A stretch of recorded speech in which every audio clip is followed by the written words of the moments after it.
أعوذ بالله من الشيطان الرجيم. بسم الله الرحمن الرحيم.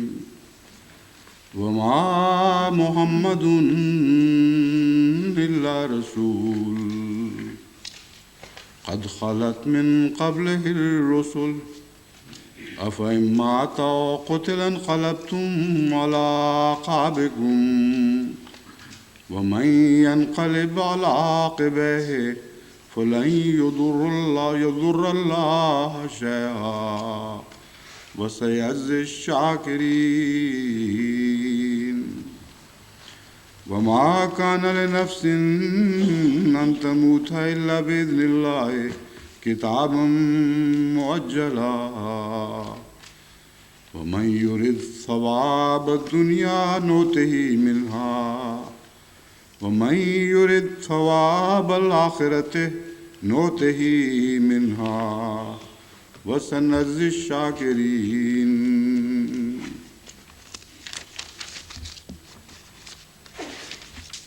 وكأي من نبي قاتل معه ربيون كثير فما وهنوا لما أصابهم في سبيل الله وما ضعفوا وما استكانوا والله يحب الصابرين. وما كان قولهم إلا أن قالوا ربنا اغفر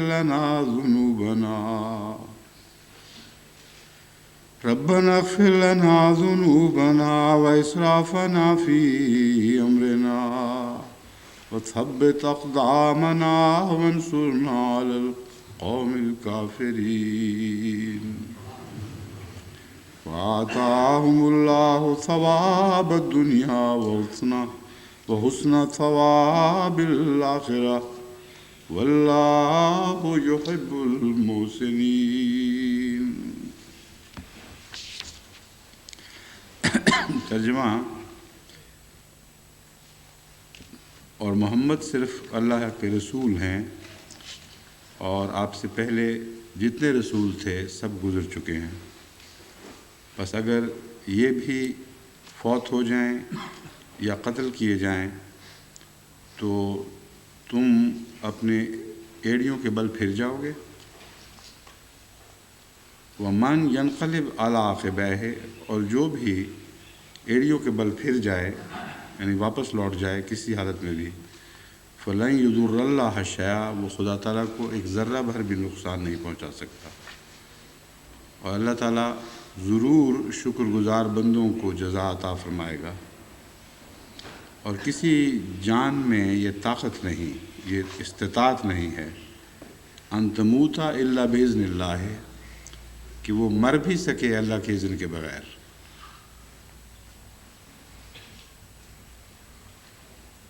کتاب معجلہ یہ ایک ایسی تحریر ہے، ایسی تقدیر ہے جس کی آخری حد مقرر فرما دی گئی ہے، اور جو کوئی دنیا کا ثواب چاہتا ہے ہم اسے دنیا کے ثواب میں سے عطا کرتے ہیں،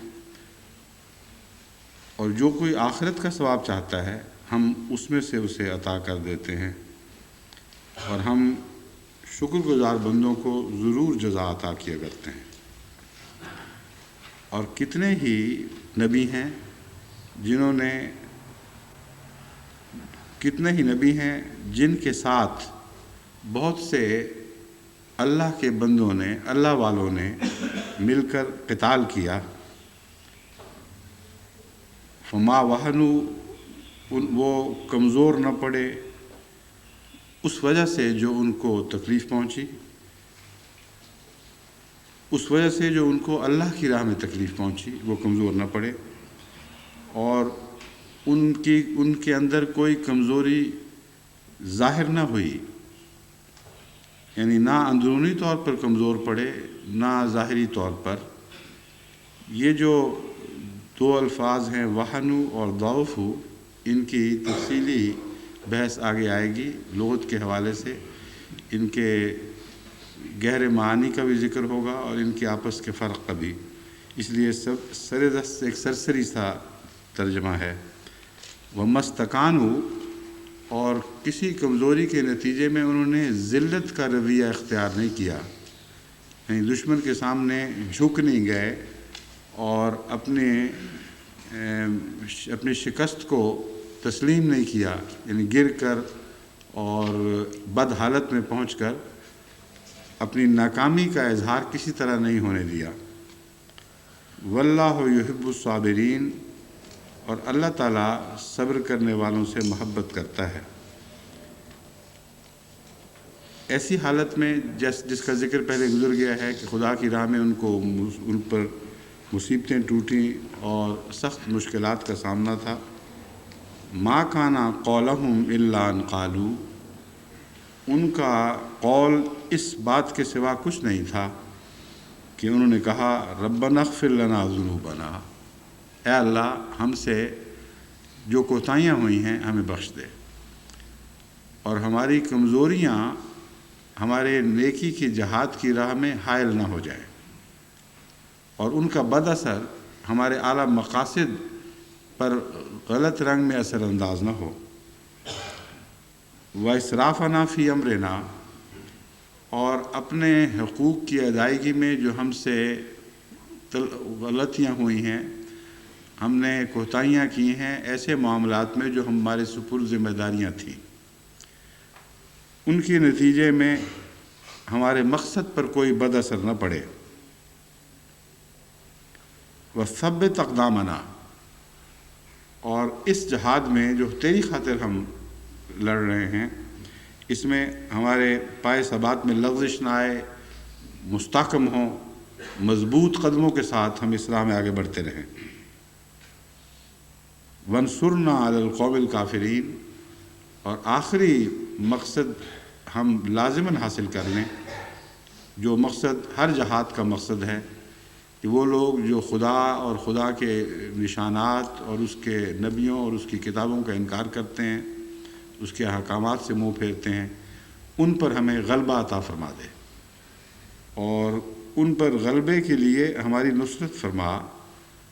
اصل میں وَانصُرْنَا عَلَى الْقَوْمِ الْكَافِرِينَ ہے، اس میں غلبے کا مفہوم داخل ہے، ان پر ہمیں غلبے کے لیے نصرت عطا فرما۔ فَآتَاهُمُ اللَّهُ ثَوَابَ الدُّنْيَا وَحُسْنَ ثَوَابِ الْآخِرَةِ، اللہ نے اس کے نتیجے میں، ان دعاؤں کے نتیجے میں کہہ سکتے ہیں، ان کو دنیا کا ثواب بھی عطا فرمایا اور آخرت کا ثواب بھی عطا فرمایا۔ واللہ یحب المحسنین، اور اللہ تعالیٰ اللہ تعالیٰ محسن بندوں سے، جو احسان کرنے والے بندے ہیں، ان سے بہت محبت فرماتا ہے۔ پہلی آیت پر تو گفتگو گزر چکی ہے،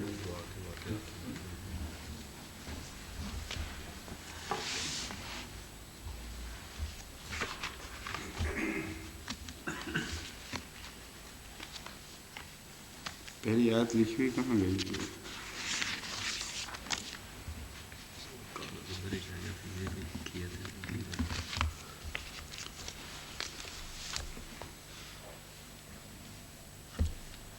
وَمَا كَانَ لِنَفْسٍ أَن تَمُوتَ إِلَّا بِإِذْنِ اللَّهِ كِتَابًا مُؤَجَّلًا، اور نہیں کسی جان میں یہ طاقت کہ وہ موت بھی حاصل کر سکے اللہ کے اذن کے بغیر۔ کتاب معجلہ یہ ایک ایسی مدت ہے جس کا ایک آخری کنارہ مقرر ہے، اس آخری مقرر کنارے سے یہ مدت آگے نہیں بڑھ سکتی۔ اس میں جو لفظ اجل ہے، پہلا تو ہے کتاب، کتاب کے کیا معنی ہیں، اس کے متعلق کچھ لغت کے حوالوں سے میں مزید تشریح کروں گا۔ پھر اجل سے کیا مراد ہے، ثواب کس کو کہتے ہیں، اور اس کا منبع کیا ہے، اس لفظ کا کہاں سے پھوٹا ہے، اور اس میں اور کیا معنی پائے جاتے ہیں۔ یہ جو پہلے اس کی لغت کی بحث، پھر اس کے بعد اس کی تشریح، پھر اس آیت کا منطوق اصل کیا ہے، پہلی آیت سے اس کا رشتہ کیا ہے، اور مفسرین نے مختلف آراء جو ظاہر کی ہیں ان کا ذکر کروں گا، اور پھر جو نتیجہ میں نے اخذ کیا ہے اللہ کے فضل کے ساتھ وہ اس کے آخر پر ذکر کروں گا۔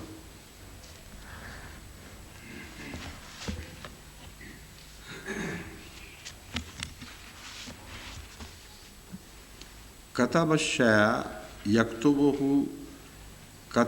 کتبم و کتابم و کتابتاً، اس کا مطلب یہ ہے کہ اس نے کوئی عبارت تحریر کی۔ بالعموم تحریر کے معنوں میں کتابت کو لیا جاتا ہے، مگر اس کا لفظی ترجمہ، حقیقی اصلی بنیادی ترجمہ جو ہے وہ تحریر نہیں ہے بلکہ اکٹھا کرنا ہے۔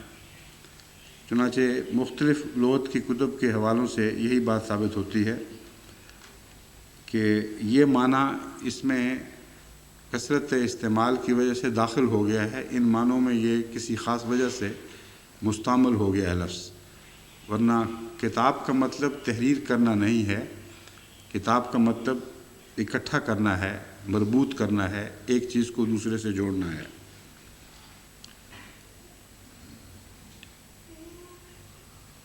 حدیث میں ہے کہ جس نے اپنے بھائی کی کتاب پر اس کی اجازت کے بغیر نظر ڈالی، اس نے گویا آگ میں جھانکا، تو اس سے کتاب سے مراد یہاں خط لیا گیا ہے، اور ذاتی تحریریں بھی ہیں۔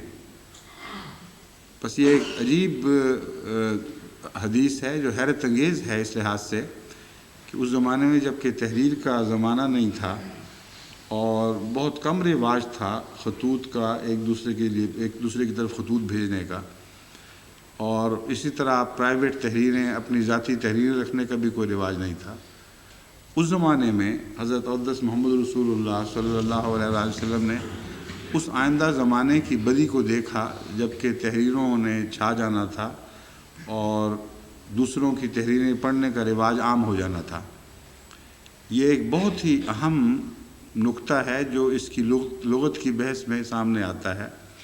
یعنی اصل آیت کی تفسیر میں جو بات ہوگی وہ تو الگ ہے، میں ضمناً یہ بات پہلے آپ پر خوب کھولنا چاہتا ہوں کہ جو بھی جس کی تحریر ہو وہ گویا اس کے دل کی حالت ہے، اور جب اس تحریر کو وہ عام نہیں کرنا چاہتا تو جس طرح عالم الغیب کے سوا کسی اور میں استطاعت نہیں ہے کہ وہ اس کے دل کی حالت تک پہنچ سکے سوائے اس کے کہ اس کے آثار خود ظاہر ہوں، اسی طرح اللہ تعالیٰ نے حضرت صلی اللہ علیہ وآلہ وسلم کے ذریعے جو ہمیں تعلیم بخشی اس میں امانت کے تصور کو اور اپنی عبودیت کی حدود میں رہنے کے تصور کو درجہ کمال تک پہنچا دیا گیا ہے۔ دنیا کے کسی مذہب میں آپ جتنا چاہیں چھان پھٹک لیں، ٹٹول کر دیکھیں، تمام وسیع نظر سے تمام مذاہب کا مطالعہ کر کے دیکھ لیں، آپ کو اس حدیث سے کہ مضمون کی کوئی حدیث، کوئی نصیحت کہیں میں دکھائی نہیں دے گی۔ بعض دفعہ میں نے دیکھا ہے کہ خامند بیوی میں جھگڑے کی بنا یہ ہوتی ہے کہ بعض خامند اپنی بیویوں کے خطوط پڑھ لیتے ہیں اور خطوط میں سے پھر وہ غلط نتائج نکالتے ہیں اور اسی پر فساد پیدا ہو جاتا ہے۔ بعض لوگ بعض دفعہ خط آپ لکھ رہے ہیں تو پیچھے سے آ کے پڑھ رہے ہوتے ہیں، وہ ویسے ہی اعصاب شکن عادت ہے، نہایت بیہودہ ذلیل حرکت ہے، کبھی آگے کھڑا ہو تو غصہ آتا ہے کہ یہ کیا حرکت ہے۔ حضرت صلی اللہ علیہ وآلہ وسلم نے ہمارے سب کی ذاتی ہمارے سب کے ذاتی انفرادی حقوق کی ضمانت دی ہے، اور بہت ہی پاکیزہ تعلیم ہے، کیسی عمدہ حفاظت والی تعلیم ہے جس کے اندر آنے سے انسان کو امن نصیب ہوتا ہے۔ بس کسی کی تحریر ہو، جب تک اس کی طرف سے اجازت نہ ہو اس وقت تک کسی دوسرے کو اس تحریر کو پڑھنے کی اجازت نہیں ہے، کوئی حق نہیں ہے، وہ امانت ہے۔ لیکن افسوس ہے کہ ہمارے ملک میں یہ عام رواج ہے، ایک دوسرے کے خط بھی کھول لیتے ہیں۔ ہم نے اپنے گھروں میں تو یہی دیکھا ہے کہ جو بچپن سے حضرت مسلم موعود کی تربیت تھی وہ یہی تھی کہ ایک دوسرے کا خط چاہے بالکل قریبی ہو وہ بھی نہیں پڑھنا. چنانچہ میں نے کبھی اپنی بیوی کا خط نہیں پڑھا سوائے اس کے کہ وہ خود پڑھا دیں. اپنی بچیوں کا کبھی خط نہیں پڑھا سوائے اس کے کہ وہ خود پڑھائیں. اور وہ امانت کی طرح جس طرح ایک بند سربمہر تحریریں ہیں اس طرح ان کے ثبوت کر دیا جاتا ہے. تو اپنے معاشرے میں اس بات کو ہمیشہ پیش نظر رکھنا چاہیے. اس سے معاشرے میں حسن پیدا ہوگا اور امن پیدا ہوگا.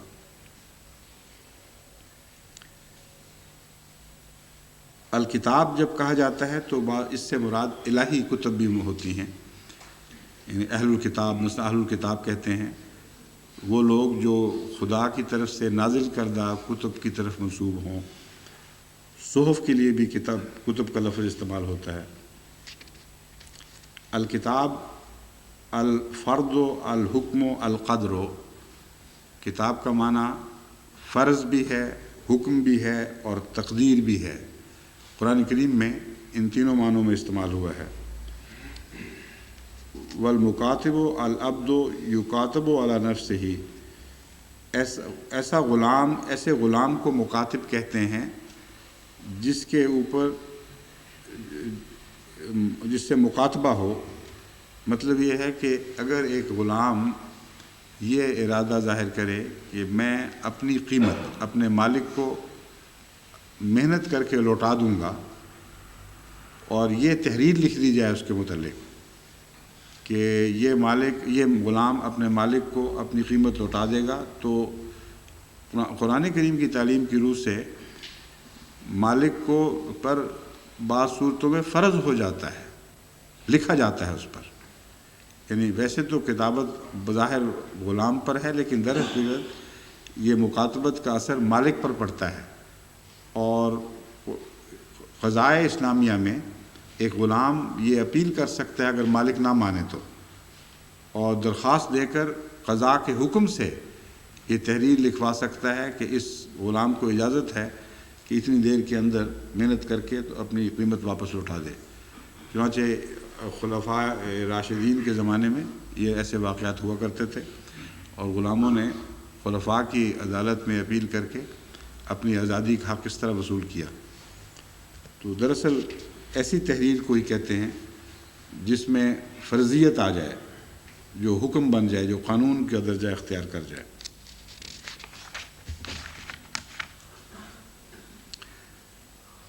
لسان العرب نے اس کا جو اصل پیش کی ہے وہ یہ ہے کہ کتاب کہتے ہیں کسی چیز کو باندھنا، لپیٹنا، اکٹھا کرنا. اور چونکہ تحریر میں الفاظ اکٹھے کیے جاتے ہیں، حروف پہلے اکٹھے کیے جاتے ہیں، الفاظ سمیٹے جاتے ہیں اور پھر معانی کو آپس میں ایک دوسرے سے مربوط کیا جاتا ہے. اس وجہ سے تحریر کے لیے لفظ کتابت استعمال ہوتا ہے. اور بنیادی معنی تحریر میں کے اندر بھی داخل رہتا ہے، کیونکہ تحریر کے ذریعے یہ ساری چیزیں اکٹھی ہو جاتی ہیں. چنانچہ وہ حوالہ دیتے ہیں کتب السقاء کا مطلب ہے اس نے مشکیزے کے منہ کو ڈوری سے خوب اچھی طرح باندھ دیا. کتب الناقہ تھا، اس نے اونٹنی کا منہ باندھ دیا. الکتیبہ گھوڑ سواروں کا مجموعہ جب وہ حملہ آور ہو. اگر اس کا اصلی معنی تحریر کا ہو تو اس کا تو تحریر سے کوئی بھی تعلق نہیں، لیکن جو ایک جتھا مضبوط آپس میں بندھا ہوا ایک ٹولے کی صورت میں حملہ آور ہوتا ہے، اس میں ایک اجتماعیت کا رنگ پایا جاتا ہے. جس طرح مٹھی بند ہو اس طرح سوار ایک جان ہو کر ایک رسالہ بن کر حملہ کرتے ہیں. اس کے لیے کتیبہ کا لفظ استعمال ہوتا ہے.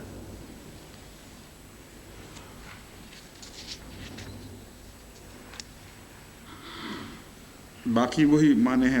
دوسری المنجد نے بھی بہت سے معنی وہ دہرائے ہیں جو پہلے گزر چکے ہیں.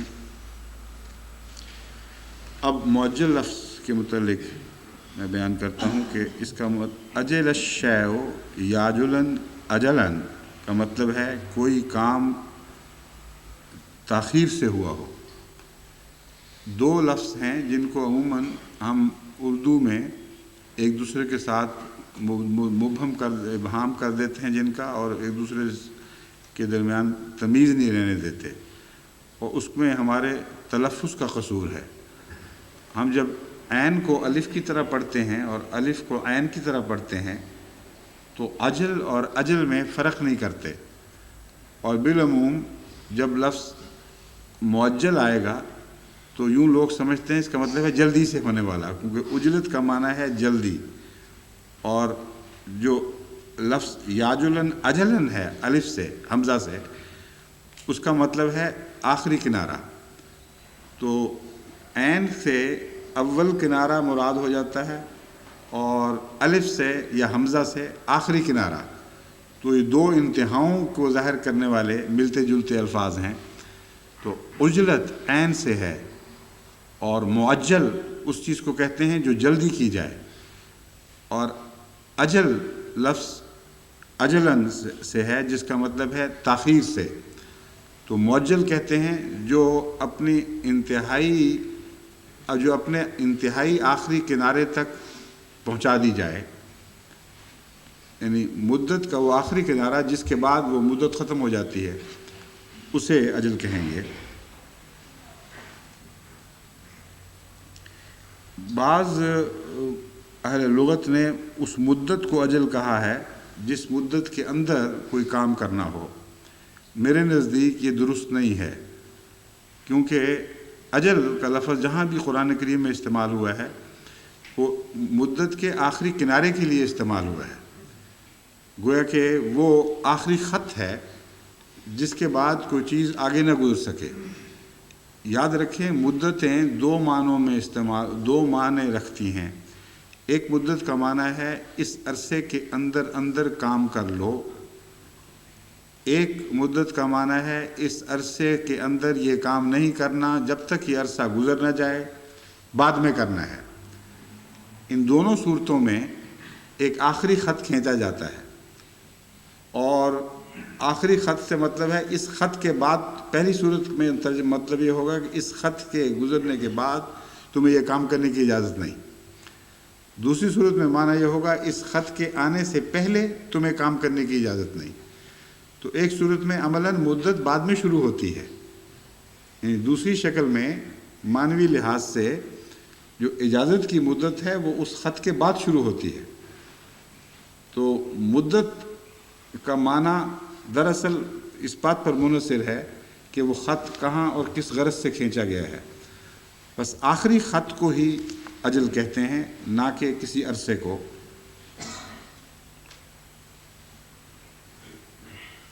چنانچہ اہل لغت نے یہ لکھا ہے غایت الوقت فی الموت و حلول الدین، یعنی بعض اہل لغت نے بالکل واضح طور پر یہی معنی دیے ہیں کہ غایت الوقت آخری وقت، خواہ وہ موت کا ہو یا قرضے کی ادائیگی کا ہو، ان معنوں اس آخری وقت کی نسبت سے مدت الشیء مراد لے لیا جاتا ہے۔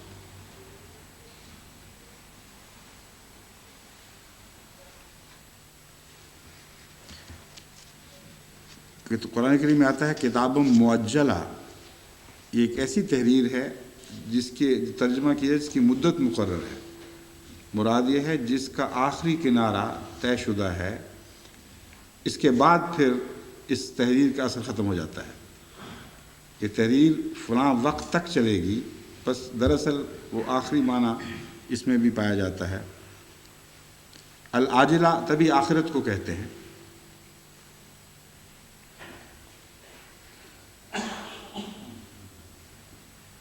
ماجل اس حوض کو کہتے ہیں جس میں پانی روک لیا جاتا ہے، تو چونکہ اس کے گرد حدود قائم کر دی جاتی ہیں کہ اس سے باہر نہیں چیز جا سکتی، اس لیے اس کو ماجل کہا جاتا ہے۔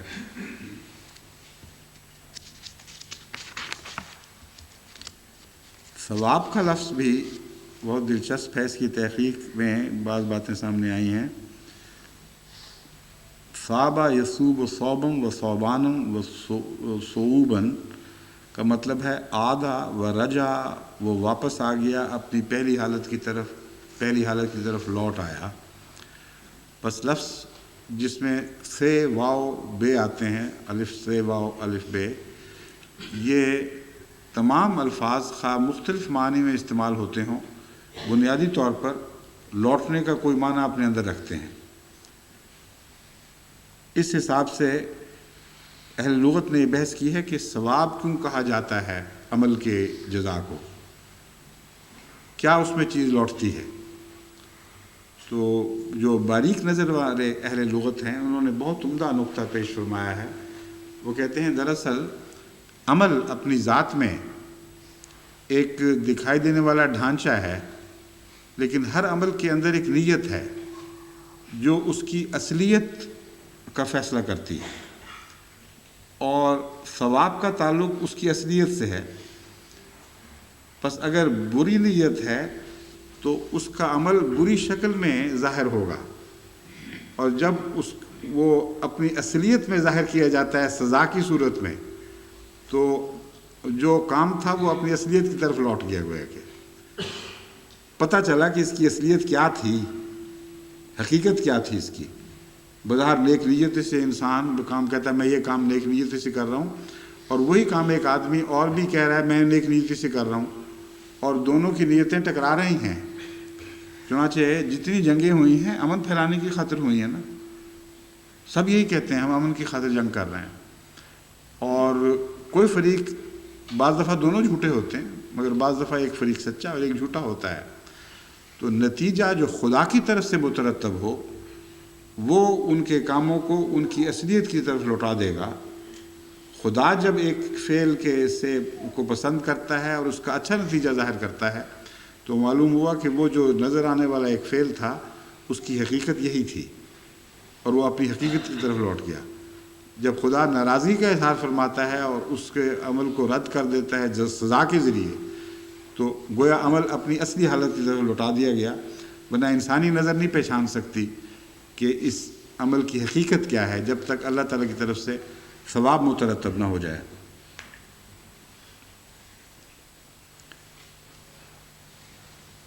صاب الناس اجتمعوا، صاب الناس اجتمعوا کا مطلب انہوں نے یہ ترجمہ کیا ہوا ہے کہ جب لوگ کسی جگہ اکٹھے ہو جائیں تو اس کے لیے بھی صابہ کا لفظ استعمال ہوتا ہے۔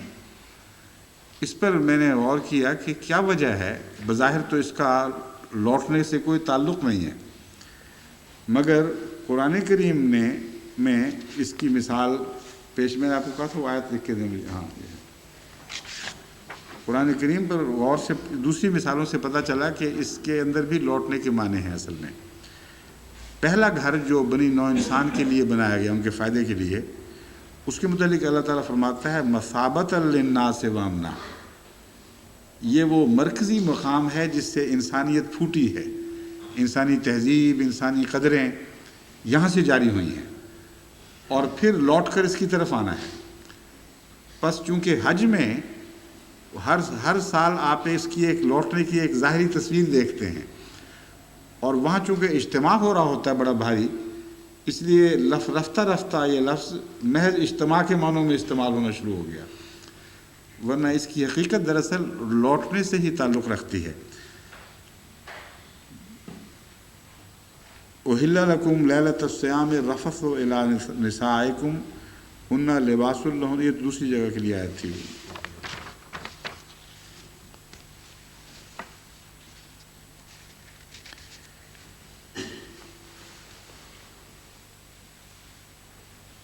وَالثِّيَابَ کا فطاہر، قرآن کریم میں جہاں لفظ آتا ہے ثیابہ کا فطاہر، حضرت صلی اللہ علیہ وسلم کو مخاطب فرما کر کہ اپنے کپڑوں کو پاک کر، تو یہاں کیا مراد ہے؟ حضرت صلی اللہ علیہ وسلم کے کپڑے تو ہمیشہ پاک ہی رہتے تھے، اور یہاں ثوب کا لوٹنے سے کیا تعلق ہے، یہ ایک ایک اہم الجھن ہے جس کا حل کرنا ضروری ہے۔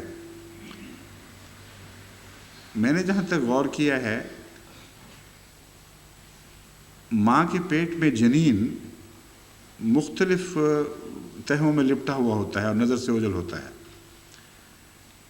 اور اس کے بعض حصوں کا اوجھل رہنا ہی مقدر ہے، اور خدا تعالیٰ کی طرف سے یہی منشا ہے کہ جب وہ باہر آئے تو سارے پردے اس کے چاک نہ ہو جائیں، ہمیشہ کے لیے وہ ننگا نہ پھرے، بلکہ خدا کی ستاری کا پردہ ظاہر میں بھی اس کو لپیٹے رکھے، تاکہ یہ پیغام اس کو ملے کہ تم خدا کی ستاری کے پردوں میں جب تک لپٹے رہتے ہو نظر سے لوگوں کی نظروں سے بچے رہو گے، اور ان پردوں کو چاک کر دو گے تو تمہاری اصلیت ظاہر ہو جائے گی۔ تبھی حضرت آدم کے ذکر میں یہ اسی قسم کا مضمون بیان ہوا ہے کہ جب ان سے کمزوری سرزد ہوئی تو انہوں نے اپنے آپ کو ننگا محسوس کیا اور جنت کے پتوں سے اپنے آپ کو ڈھانپنے کی کوشش کی۔ وہ دراصل استغفار کے پتے تھے۔ جنت کے پتے سے مراد ہے اللہ تعالیٰ کے حضور استغفار سے توبہ کی کرتے ہوئے رجوع کرنا۔ تو مراد یہ ہے کہ انسان بچہ اپنی اصلیت کی طرف لوٹتا ہے کسی حد تک جب وہ کپڑے پہنتا ہے۔ جب تک کپڑے نہیں پہنتا وہ ایک ننگی حالت میں ہے جو اس کی پہلی حالت سے مختلف ہے۔ تو جب وہ پیدا ہو جاتا ہے اس کو ماں یا دوسرے اس کو کپڑوں میں لپیٹتے ہیں تو ایک قسم کا رحم کا نقشہ دہرایا جاتا ہے۔ پہلے بھی وہ لپٹا ہوا اور محفوظ تھا اور رحم میں اس کی حفاظت بھی کر رہا تھا، کیونکہ جو چیز لپیٹتی ہے وہ حفاظت بھی کرتی ہے۔ کئی قسم کی مشکلات سے، بیرونی تکالیف سے، خطرات سے اس کی حفاظت ہو رہی تھی۔ تو کپڑوں نے جب اس کی حفاظت کی اور اسے کسی حد تک پہلی حالت کی طرف لوٹا دیا تو جس چیز سے ہوئی اس کو ثوب کہا گیا۔ پس وہ لوگ جو ارد گرد ہوں، جو ماحول میں ہوں، ان کے لیے بھی ثوب کا لفظ استعمال ہوتا ہے۔ چنانچہ قرآن کریم نے جب یہ فرمایا کہ ہنّا لباس لکم وانتم لباس لہن، کہ عورتیں تمہارا لباس ہیں اور تم عورتوں کا لباس ہو، تو وہاں بھی ثوب کا معنی ہی ہے۔ ثوب بھی تو لباس ہے جو ارد گرد لپیٹتا ہے انسان کو۔ تو مراد یہ ہے کہ بیوی کا فرض ہے جو ہر وقت ساتھ چمٹی رہے اور اندر باہر سب چیزوں سے واقف ہو۔ کپڑا بھی تو اندر کی حالت سے واقف ہوتا ہے اور بیرونی طور پر ایک تصویر پیش کرتا ہے، لیکن کچھ امانت کے ساتھ، بعض کمزوریوں کو چھپا کر اتنا ہی ظاہر کرتا ہے جتنا بدن کا ظاہر ہونا ضروری ہے۔ تو اسی طرح خامند اور بیوی کے تعلقات کا معاملہ ہے۔ بیوی خامند کی بہت سی کمزوریوں سے واقف ہو جاتی ہے کیونکہ وہ کپڑے کی طرح لپٹی ہوئی ہے اس کے گرد، اور کپڑے سے انسان چھپا نہیں سکتا اپنے بدن کی کمزوریوں کو، لیکن وہ ظاہر نہیں کرتی سوائے اس کے کہ غیر متقی ہو، کیونکہ جب تقویٰ نہ ہو تو پھر انسان ایک چیز کو، جو چھپی ہوئی چیزوں کو بھی ظاہر کرتا ہے۔ تبھی قرآن کریم نے اپنے بدن کو ڈھانپنے کا مضمون جو بیان فرمایا ہے اس میں بعض چیزوں کو ظاہر نہ کرنا تقویٰ سے تعلق رکھتا ہے۔ تو بیوی اگر غیر متقی ہوگی تو وہ ساری معاشرے میں باتیں مشہور کرتی پھرے گی، اور خاوند اگر غیر متقی ہوگا تو اپنے مجالس میں ارد گرد اپنے رشتہ داروں میں کہے گا میری بیوی میں تو یہ قصور ہے، یہ قصور ہے، یہ قصور ہے، اور اس سے سارے معاشرے میں بدیاں پھیل جاتی ہیں، زہر گھولا جاتا ہے۔ اور بعض دفعہ میں نے دیکھا ہے بعض خواتین مجھے خط لکھتی ہیں کہ ہمارے خاوند میں یہ کمزوری ہے، یہ کمزوری ہے، جس سے مجھے بڑی سخت تکلیف پہنچتی ہے، کیونکہ قرآن کریم کے اس منشا کے خلاف ہے جس کا اظہار ہنّا لباس لکم وانتم لباس لہن میں فرمایا گیا۔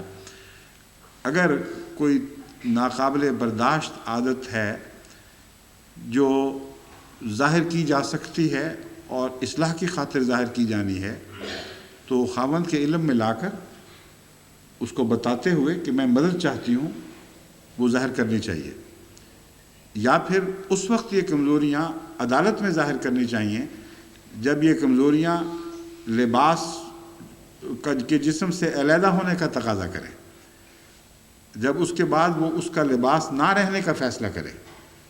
ایسی صورت میں اس کا حق ہے کہ اس قضاء میں جس نے یہ فیصلہ دینا ہے وہاں وہ ان کمزوریوں کو ظاہر کرے، لیکن اس سے پہلے اس کی تشہیر کرنا اور دعا کے بہانے بعض نہایت مخفی باتیں لکھ دینا یہ بالکل ناجائز بات ہے۔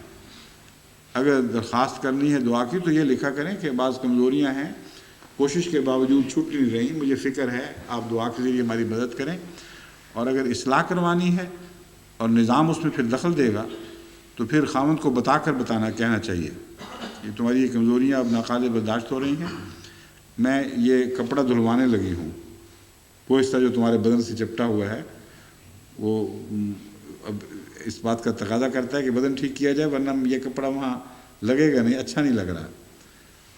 بعض بیماریوں والے حصے سے کپڑا الگ ہو جاتا ہے نا، تو وہاں بیماریوں کی اصلاح کرنی پڑتی ہے، ورنہ کپڑا لگتا ہی نہیں بدن سے۔ تو جب ایسی تکلیف کی صورت ہو تو پھر تقاضا یہ ہے کہ اصلاح کا جائز طریقہ اختیار کیا جائے، نہ بیوی خامند کی بدنامی کا موجب بنے، نہ خامند بیوی کی بدنامی کا۔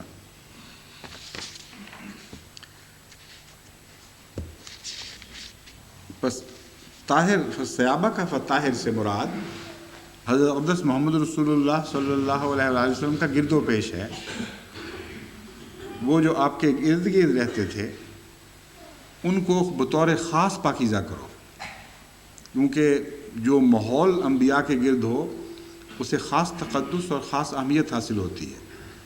ان لوگوں نے آئندہ لوگوں کے لیے نمونہ بننا ہوتا ہے، اس لیے بنی نوع انسان کی اصلاح کی کوشش کا آغاز نبی کے گرد و پیش سے ہوتا ہے۔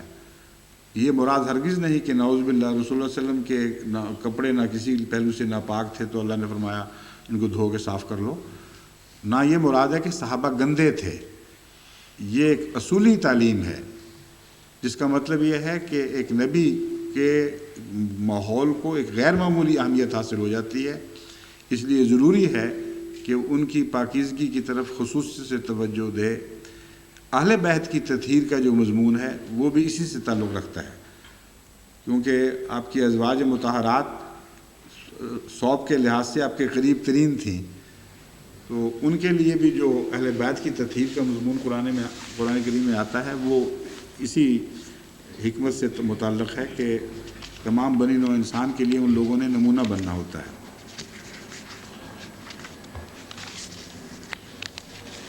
اب میں آیت کی ان لفظوں کی تشریح کے بعد اب آیت کی تفسیر کی طرف لوٹتا ہوں۔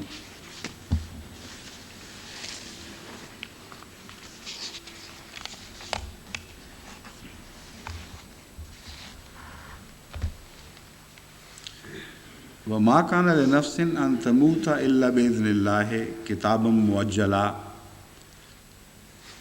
بہت سے مفسرین نے اس معاملے میں جن خیالات کا اظہار کیا ہے اس کا تعلق ایک پس منظر سے ہے، ایک اس وقت کی صورتحال سے ہے۔ تفصیل سے ہر ایک کا الگ الگ ذکر کرنا اس وقت ممکن نہیں ہوگا، وقت تھوڑا ہے، اس لیے میں مختصراً ان سب کی آراء کا خلاصہ پیش کرتا ہوں۔ ما کان لنفس ان تموت الا باذن اللہ میں بعض لوگوں نے یہ بتایا ہے، اور جو مستشرقین ہیں انہوں نے بھی اسی بات کا اظہار کیا ہے کہ یہ ان لوگوں کو جہاد کی تلقین کرنے کے لیے کرنے کا ایک انداز ہے جو موت کے ڈر سے جہاد سے پیچھے رہ گئے، اور یہ بتایا گیا ہے کہ اللہ کے اذن کے بغیر تو موت آ نہیں سکتی، جب نہیں آ سکتی تو پھر تم بچ کیسے سکو گے۔ مستشرقین میں سے ایک مستشرق نے یہ بات لکھی ہے غالباً ویری نے کہ مراد بعض دوسری آیات کی روشنی سے یہ پتہ چلتا ہے کہ یہ بات تو قطعی ہے قرآن کے نزدیک کہ موت کا وقت مقرر ہے جو آگے پیچھے ہو ہی نہیں سکتا، اس لیے کوئی بچ نہیں سکے گا۔ جو پیچھے رہیں گے ان کو زیادہ سے زیادہ یہ فائدہ ہوگا کہ وہ نسبتاً آرام کی حالت میں کچھ وقت گزار کر پھر اپنے مقررہ وقت تک جا پہنچیں گے، اور جو جہاد میں شریک ہوں گے ان کو یہ فائدہ پہنچے گا کہ وہ ایسی حالت میں مریں گے کہ رسول اللہ علیہ وسلم، وہ تو رسول اللہ علیہ وسلم ادھر منسوب کرتا ہے کہ وہ تحریر کر رہے ہیں کہ یہ ایک اعلیٰ موت ہوگی، ایک نہایت ہی اعلیٰ مقصد کی خاطر تم جان دو گے اور یہ تمہیں اس کا فائدہ پہنچے گا۔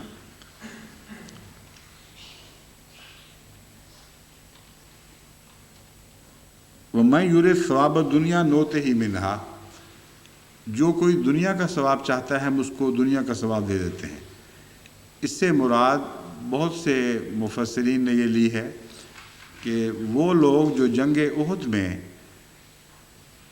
ایک فتح کو شکست میں تبدیل کرنے کا موجب بن گئے تھے، یہ وہ لوگ تھے جن کو درے پر معمور فرمایا گیا تھا حفاظت کی خاطر، اور حضرت اقدس محمد رسول اللہ صلی اللہ علیہ وآلہ وسلم کا حکم تھا کہ کسی حالت میں تم نے وہ درہ نہیں چھوڑنا۔ جب پہلی فتح عطا ہوئی اور دشمن کے پاؤں اکھڑ گئے اور وہ میدان چھوڑ کر بھاگ نکلا، تو ان لوگوں نے سمجھا کہ اب ہر قسم کا خطرہ ٹل چکا ہے، اور بعض ان میں سے اگرچہ بعض ان میں سے آخر وقت تک ثابت قدم رہے، اور انہوں نے یہ فیصلہ کیا کہ کسی قیمت پر ہم رسول اللہ صلی اللہ علیہ وسلم کے حکم کو نہیں ٹالیں گے، اس بحث میں نہیں پڑیں گے کہ یہ حکم کیوں دیا گیا تھا۔ لیکن اب بہت سو نے کمزوری دکھائی، اور کہا جاتا ہے کہ مال غنیمت لوٹنے کی خاطر وہ دوڑ پڑے۔ اب اللہ بہتر جانتا ہے کہ نیتیں کیا تھیں۔ اس حالت میں یہ بھی تو شوق ہو سکتا ہے بعض کا کہ رسول اللہ صلی اللہ علیہ وسلم سے ملیں اور فتح کی مبارکباد دیں، اپنے بھائیوں کے ساتھ مل کے خوشیاں منائیں، لیکن اس طرف کسی مفسر کا ذہن نہیں گیا، میرے علم میں نہیں آیا، اور کچھ بدظنی کا پہلو اس میں شامل ہے۔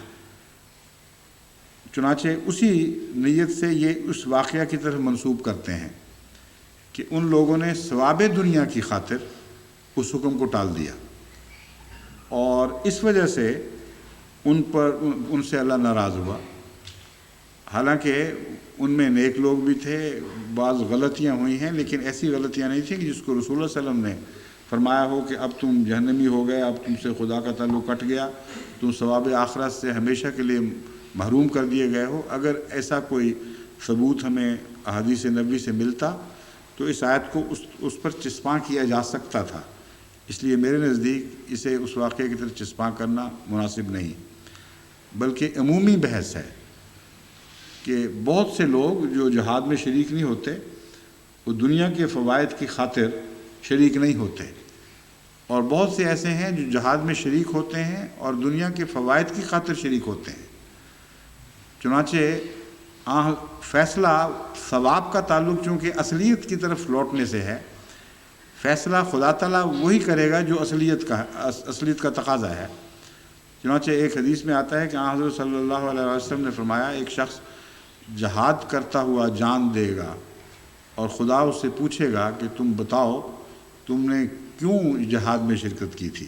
وہ کہے گا، اے خدا تیرے نام کی بڑائی کے لیے، تیری خاطر میں نے تیرے دین کے غلبے کے لیے جہاد کیا۔ اللہ فرمائے گا، جھوٹ بولتا ہے تو نے اپنی ریا کی خاطر، اپنی بہادری دکھانے کے لیے کہ کیسے کیسے میں لڑتا ہوں اور کیسے کیسے اپنے فن کے کرشمے دکھاتا ہوں، تو نے جہاد کیا تھا۔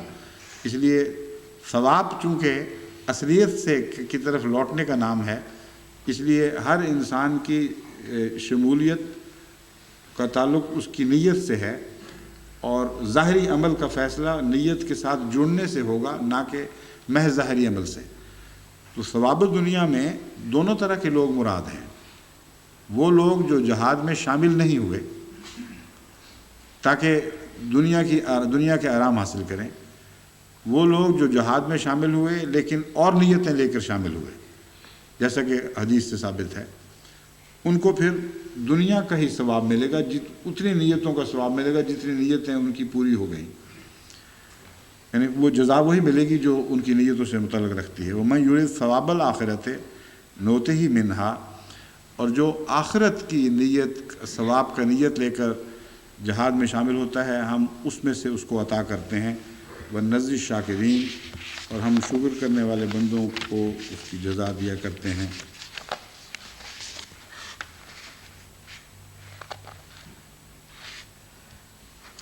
جو حدیث میں نے آپ کے سامنے پڑھ کے سنائی تھی، یہ حضرت ابو تفسیر کبیر رازی میں درج ہے، اور حضرت ابو ہریرہ سے مروی ہے کہ قیامت کے دن خدا تعالیٰ ایک فی سبیل اللہ لڑنے والے، بظاہر فی سبیل اللہ لڑنے والے سے پوچھے گا، تو کس حال میں مارا گیا؟ وہ کہے گا کہ مجھے تیری راہ میں جہاد کا حکم ملا تو میں جنگ پر گیا اور لڑتا ہوا مارا گیا۔ تب خدا فرمائے گا، تم جھوٹ کہتے ہو، تمہارا لڑنے کا اصل مقصد تعریف کروانا تھا کہ فلاں خدا کی راہ میں خوب جہاد کرتا ہے، اور ایسا کہا جا چکا ہے، یعنی یعنی جو تو چاہتا تھا تجھے مل چکا ہے بس.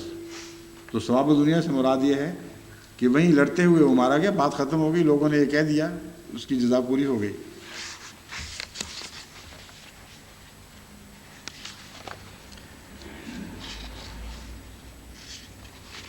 اب لمبی بحثیں جو ہیں ان کو میں چھوڑ کر اصل مقصد کی طرف آنا چاہتا ہوں، کہ میرے نزدیک وہ سب سے زیادہ اہمیت والا مقصد ہے. اس میں جو بحثیں پیش نظر ہیں وہ بعد میں کریں گے، ان کو ہم معجل کر لیتے ہیں. بنیادی بحثیں جو اس میں اٹھتی ہیں وہ یہ ہیں کہ اللہ کے اذن سے کوئی شخص اگر مرتا ہے یہ تو درست ہے، لیکن جو معجل کا لفظ آیا ہے جس کا مطلب ہے کہ آخری اس کی مدت یہ ہے، کیا اس کا مطلب یہ ہے کہ ہر شخص کی موت کا ایک وقت اور دن اور جگہ اس طرح مقرر ہیں کہ ناممکن ہے کہ اس میں کوئی کمی بیشی ہو سکے؟ اگر اس کا یہ مطلب لیا جائے تو ایک بہت ہی اہم بنیادی بحث اٹھے گی، جس کا تقدیر الہی اور انسان کے اعمال اور اس کے کسی حد تک آزاد ہونے کا معاملہ زیر بحث آتا ہے. کس حد تک انسان اپنی زندگی میں، اپنے اعمال میں ایک آزادی کا کچھ پہلو رکھتا ہے اور کس حد تک وہ مجبور ہے. موت کے معجل موت کے سلسلے میں یہ بحث ایک بہت اہم بحث ہے. اسے انشاءاللہ آئندہ درس پر کے لیے میں اٹھا رکھتا ہوں، یعنی اس بحث کو بھی معجل کر لیتے ہیں، آخر پر رکھیں گے. اس وقت جو فوری قابل توجہ بات ہے وہ یہ ہے کہ مختلف مفسرین نے ارد گرد کی سب باتوں کا ذکر کیا ہے، مگر جو میرے نزدیک اس آیت کی جان ہے اس کا ذکر نہیں کیا. ذکر تو حضرت محمد رسول اللہ کا چل رہا تھا. ذکر تو یہ چل رہا تھا کہ محمد رسول اللہ صلی اللہ علیہ وآلہ وسلم اگر وفات پا جائیں یا قتل ہو جائیں تو جیسا گزشتہ انبیاء کے ساتھ ہوا تھا ویسا ہی ہوا. اور اس میں تعجب کی کیا بات ہے؟ اس میں دین سے پھرنے کا کیا قصہ ہے؟ کوئی حق نہیں ہے اس کا. اور اچانک اس ذکر کو چھوڑ کر پھر دوسرے ذکروں کی طرف متوجہ ہو جانا اور رسول اللہ علیہ وسلم کا ذکر کلیتاً چھوڑ جانا، یہ میرے نزدیک قابل قبول بات نہیں ہے. اور یقیناً اس کا کچھ مضمون نظر سے رہ گیا ہے مفسرین کے، کیونکہ آیت کا سیاق و سباق بتا رہا ہے کہ حضرت محمد رسول اللہ کا ذکر چل رہا ہے، جیسا کہ بعد کی آیت فرماتی ہے وَكَأَيٍّ مِّن نَبِيٍّ قَاتَلَ مَعَهُ رِبِّيُّونَ كَثِيرٌ.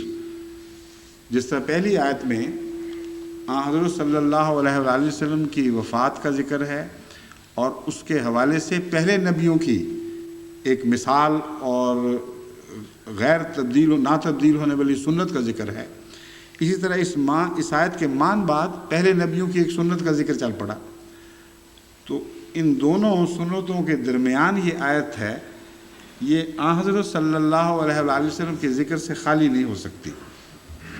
وہ جو میں نے آیتیں کی تھی کہاں ہے؟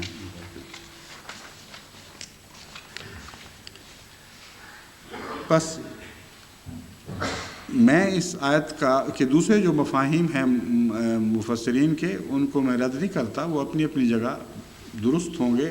بعض بطن ہیں، ایک سے زیادہ معنی آیتوں میں سمیٹے جاتے ہیں، لیکن میں جو اصل معنی اس سے سمجھتا ہوں اس کی طرف آتا ہوں. مطلب اس کا یہ بنتا ہے وَمَا كَانَ لِنَفْسٍ أَن تَمُوتَ إِلَّا بِإِذْنِ اللَّهِ ہے کہ حضرت محمد رسول اللہ نے جو جہاد میں شرکت فرمائی تو سوال یہ تھا کہ کیا اس نیت سے شرکت کی تھی کہ خدا نے آپ کو زندگی کی حفاظت کا وعدہ دیا ہوا ہے، اس لیے آپ مر ہی نہیں سکتے اور بے دھڑک ہو کر اس لیے جہاد میں کود جاؤ؟ اگر یہ مانا جائے تو اس کا یہ مطلب نکلتا ہے کہ حضرت صلی اللہ علیہ وآلہ وسلم کی شجاعت اس تحفظ کے ساتھ مشروط ہے کہ آپ کو حفاظت کا وعدہ دیا گیا ہے اور باقی صحابہ کی شجاعت اس معاملے میں نعوذ باللہ پھر آپ سے آگے اگلا اعلیٰ اور عرفہ مقام کی شجاعت ہے، جن کو پتہ تھا کہ مر بھی سکتے ہیں اور پھر بھی انہوں نے وہ موت کی آنکھوں میں آنکھیں ڈال کر جہاد میں حصہ لیا۔ یہ جو معنی ہے یہ حضرت صلی اللہ علیہ وآلہ وسلم کی نعوذ باللہ من ذالک حد کے عزت کا معنی اپنے اندر رکھتا ہے، جو کسی صورت میں بھی قابل قبول نہیں ہو سکتا۔ اس سے پہلے جو مضمون گزرا ہے وہ بھی بتا رہا ہے کہ یہ معنی کرنا درست نہیں، کیونکہ یہ جو سیاق و سباق ہے اس مضمون کا، اس میں پہلی آیت یہ ہے وَلَقَدْ كُنْتُمْ تَمَنَّوْنَ الْمَوْتَ مِنْ قَبْلِ أَنْ تَلْقَوْهُ فَقَدْ رَأَيْتُمُوهُ وَأَنْتُمْ تَنْظُرُونَ۔ مسلمانوں کا ایک گروہ ایسا بھی تھا جو پہلے یہ بہت خواہشیں کیا کرتے تھے کہ خدا کی راہ میں جان دیں، موت سامنے آئے اس کی آنکھوں میں آنکھیں ڈال کر موت کے منہ میں چھلانگ لگائیں اور خدا کی خاطر یہ سارے لطف روحانی لطف اٹھائیں۔ فرمایا اب موت سامنے کھڑی ہے، اس کی آنکھوں میں آنکھیں ڈال کر تم دیکھ رہے ہو مگر مبہوت سے ہو گئے ہو، جیسے قوتیں سلب ہو گئیں۔ وہ وعدے وہ تمنائیں کہاں گئیں کہ ہم چھلانگیں لگاتے ہوئے موت کے منہ میں جا گھسیں۔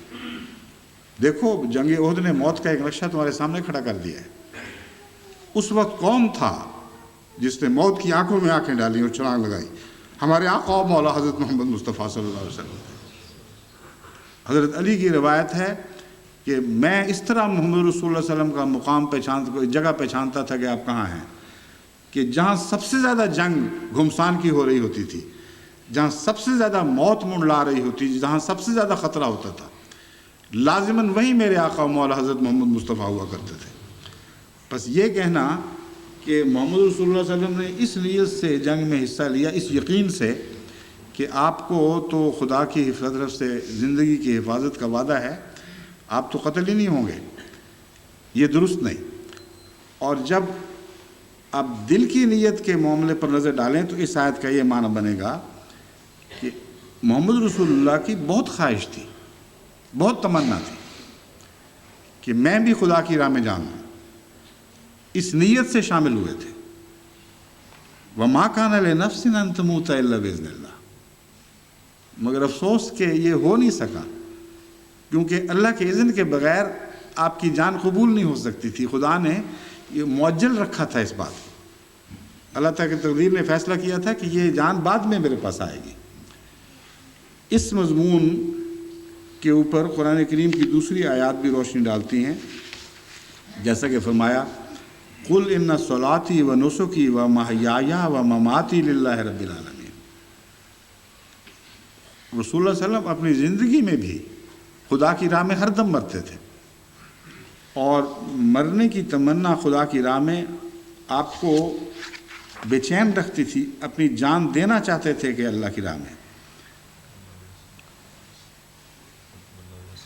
کیا ہاں واللہ وہ تو میں نے بیان کر دیا ہے۔ میں کہتا ہوں وہ حدیث جس میں خدا کی راہ میں جان دینے کا ذکر رسول اللہ علیہ وسلم کی خواہش، ایک حدیث کا میں نے ان سے ذکر کیا تھا کہ وہ نکالیں، وہ وقت کی کمی کی وجہ سے نکل نہیں سکی، لیکن اس حدیث میں یہ حضرت صلی اللہ علیہ وسلم کی تمنا کھلے لفظوں میں بیان ہے کہ دل چاہتا ہے کہ خدا کی راہ میں جان دوں اور بار بار قتل کیا جاؤں۔ سوال یہ ہے کہ اس کا تضاد تو نہیں ہے واللہ یعصمک من الناس، کہ اللہ تجھے لوگوں کے ہاتھوں قتل ہونے سے بچائے گا؟ کیا اس کے باوجود یہ تمنا کی جا سکتی ہے کہ اے خدا میں تیری راہ میں شریک ہوں، جہاد میں شریک ہوتا ہوں، اور مجھے شہادت کا مرتبہ عطا فرما دے؟ یہ ہو سکتا ہے، یہ خدا تعالیٰ کی منشاء کی خلاف ورزی نہیں، بلکہ خدا تعالیٰ کے منشاء کو اپنی تمنا سے ایک دعائیہ رنگ میں ٹالنے کی ایک کوشش ہے۔ حفاظت کا وعدہ اللہ کی طرف سے ہے، مگر جس کی حفاظت کی جا رہی ہے وہ چاہتا ہے کہ میں راہ میں جان دوں، اس کی یہ خواہش اس حفاظت کے وعدے کی تخفیف نہیں ہے، اس کی خلاف ورزی نہیں ہے۔ چنانچہ ایک اور موقع پر اس بات کا قطعی ثبوت ہمیں ملتا ہے کہ ایسا کرنا نعوذ باللہ خدا تعالیٰ کے منشاء کی خلاف ورزی نہیں۔ جب عبداللہ بن ابی بن سلول کی موت واقع ہوئی اور حضرت اقدس محمد رسول اللہ صلی اللہ علیہ وسلم اس کے جنازے کے لیے تشریف لے جا رہے تھے، تو حضرت عمر نے رستہ روکا اور عرض کی کہ یا رسول اللہ، کیا یہ وہ شخص نہیں ہے جو ایسا تھا اور ایسا تھا؟ آپ نے فرمایا ہاں، مگر میں اس کا جنازہ پڑھوں گا۔ حضرت عمر نے عرض کیا کہ یا رسول اللہ، کیا یہ وہ شخص نہیں ہے جس کے متعلق ان منافقین کا سردار یا ان منافقین میں شامل نہیں ہے جن کے متعلق اللہ تعالیٰ فرماتا ہے کہ اگر تو 70 دفعہ بھی استغفار کرے گا تب بھی خدا نہیں بخشے گا۔ اب بظاہر یہ معلوم ہوتا ہے کہ اس کے بعد کوئی گنجائش نہیں رہتی۔ جب خدا نے کہہ دیا کہ میں نہیں بخشوں گا تو حضرت محمد رسول اللہ علیہ وسلم کا جواب سنیں، فرماتے ہیں عمر میرا رستہ چھوڑ دو، خدا اگر 70 دفعہ میری بخشش مانگنے پر نہیں بخشے گا، میں 70 سے زیادہ دفعہ بخشش مانگوں گا۔ تو رحمت کی خاطر یا نیکی کی خاطر اللہ تعالیٰ کے ایک فیصلے کو تبدیل کرنے کی کوشش کرنا یہ ہرگز گستاخی نہیں ہے، بلکہ ایک بڑھی ہوئی محبت اور بڑھے ہوئے عشق کا ایک اظہار ہے۔ بس آن حضرت صلی اللہ علیہ وآلہ وسلم جنگ احد میں اس نیت کے ساتھ داخل ہوئے تھے کہ میں ضرور اپنی جان خدا کے حضور پیش کروں گا، اور خدا تعالیٰ نے اس نیت کو قبول اس لیے نہیں کیا کہ خدا نے پہلے سے وعدہ کر رکھا تھا، اس تقدیر کو بدل نہیں سکتے تھے۔ چنانچہ عبداللہ بن رواحہ کے متعلق بھی یہی روایت آتی ہے، آن صلی اللہ علیہ وسلم نے خود فرمایا ان کے بیٹے کو مخاطب کرتے ہوئے کہ جب انہوں نے عبداللہ بن رواحہ ہی تھے نا، جابر بن عبداللہ، نہیں جابر بن عبداللہ سے کہا تھا، وہ جو باپ کا نام عبداللہ بن رواحہ تھا یا عبداللہ کچھ اور تھا، صرف عبداللہ بہرحال قطعی ہے، باقی مجھے یقینی یاد نہیں۔ حضرت عبداللہ جو جنگ احد ہی میں شہید ہوئے تھے، ان کے بیٹے کو مغموم اور بہت ہی تکلیف کی حالت میں رسول اللہ صلی اللہ علیہ وسلم نے دیکھا۔ آپ نے ان کو بلایا اور فرمایا کہ کیا میں تمہیں نام بتاؤں کہ تیرے باپ کے ساتھ کیا سلوک ہوا ہے اوپر؟ فرمایا کہ دیکھو خدا نے مجھے وہ نظارہ دکھایا ہے یا بتایا ہے کہ تیرا باپ جب خدا کے حضور پیش ہوا تو خدا نے پوچھا کہ بتا تیری تمنا کیا ہے؟ انہوں نے عرض کیا کہ اے خدا، میری تمنا تو پوچھتا ہے تو میری تمنا تو یہی ہے کہ تیری راہ میں شہادت کا ایسا لطف آیا ہے کہ مجھے پھر لوٹا دے، میں پھر لڑتا ہوا تیری راہ میں شہید ہوں، پھر مجھے زندہ کر، پھر میں شہید ہوں، پھر مجھے زندہ کر، اور اسی طرح ہوتا چلا جائے۔ اللہ تعالیٰ نے فرمایا اگر یہ تقدیر مبرم پہلے سے لکھی نہ جا چکی ہوتی کہ کسی شخص کو واپس نہیں لوٹایا جائے گا مرنے کے بعد، تو میں تیری اس تمنا کو قبول کر لیتا۔ بس تقدیر مبرم کے ہوتے ہوئے بھی تمنا کا پیدا ہونا اس کی گستاخی نہیں ہے، بلکہ اس کے دائرے کے اندر ایک خلوص اور محبت کے اظہار کا موقع اللہ تعالیٰ نے بخشا ہے۔ بس میرے نزدیک اس آیت کا اول مصداق حضرت محمد رسول اللہ ہیں، اور اصولاً بالعموم باقیوں پر بھی اس آیت کا اطلاق ہوتا ہوگا، وَمَا كَانَ لِنَفْسٍ أَن تَمُوتَ إِلَّا بِإِذْنِ اللَّهِ، کہ کسی نفس میں یہ طاقت نہیں ہے کہ خدا کے اذن کے بغیر مر سکے۔ بس مرنے کی تمنا والوں پر اس آیت کا زیادہ اطلاق ہوتا ہے۔ کتاب معجلہ خدا نے ایک اجل مقرر کر دی ہے، وہاں تک اسے پہنچایا جائے گا۔ اب اگلی بحث کہ اجل مقرر کیا ہوتی ہے اور اس کا تقدیر سے کیا تعلق ہے، یہ انشاءاللہ آئندہ بیان کی جائے گی۔ اور سرنزل شاکرین کا تعلق بھی میرے نزدیک حضرت محمد رسول اللہ صلی اللہ علیہ وآلہ وسلم ہی سے ہے، یہ بھی انشاءاللہ آئندہ درس میں بیان کروں گا۔ اب مجھے بتایا گیا ہے کہ سوالات کا وقت ہے۔ میں نے پہلے بھی ذکر کیا تھا کہ جو درسوں کے دور آتے ہیں 2 دن کے، ہفتہ اتوار، اس میں ہفتے کو پورا وقت درس کے لیے وقف رہے گا، اور اتوار کو 1 گھنٹہ درس کے لیے اور باقی نصف گھنٹہ سوال و جواب کے لیے، اور فون ان سوالات کے لیے بھی گنجائش رکھی گئی ہے۔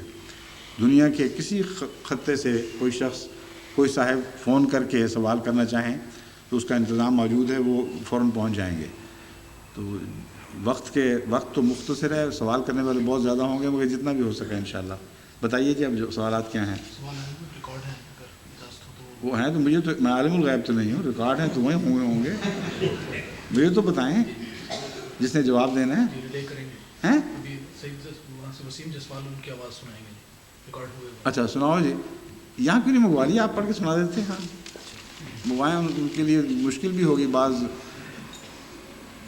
دینی اصطلاحوں کا تلفظ شاید ان کے لیے مشکل ہو. آپ سنا دیں.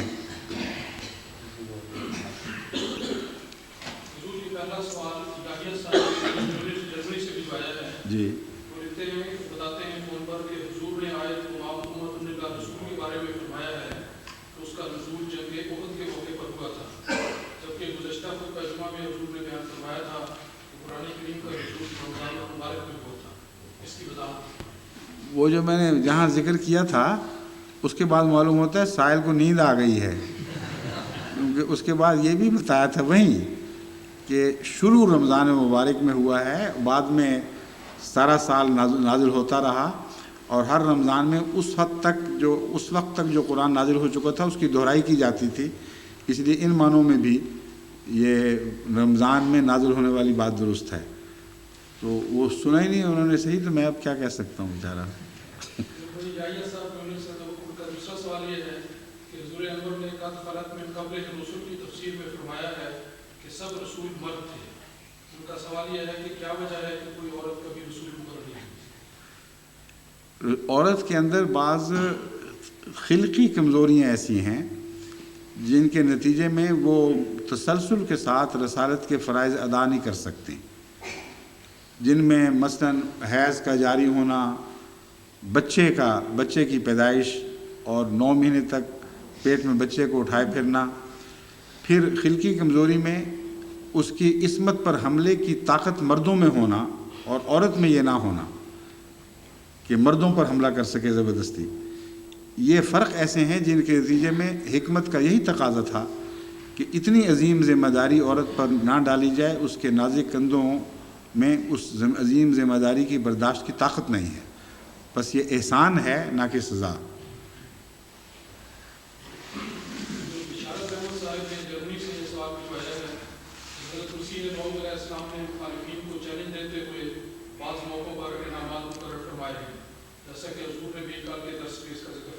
ٹھیک ہے. ان کا سوال یہ ہے کہ اس انعام کی حقیقت کیا ہے، یعنی پیسے کا انعام مقرر کرنے میں کیا حکمت تھی، اس کی وضاحت. جس انعام تو اس کے لیے مقرر کیا جاتا ہے جس کو انعام کی لالچ ہو، تو جن کو پیسے کی لالچ ہوگی ان کے لیے پیسے کا انعام مقرر کیا جائے گا، ورنہ آخرت کے ثواب کا انعام تو ان کے لیے کوئی بھی حقیقت نہیں رکھتا. وہ دنیا دار لوگ جو دولت کمانے میں مصروف ہوں اور دین کو بھی بیچ دیں دولت کی خاطر، ان کے لیے دولت کا انعام ہونا چاہیے تھا.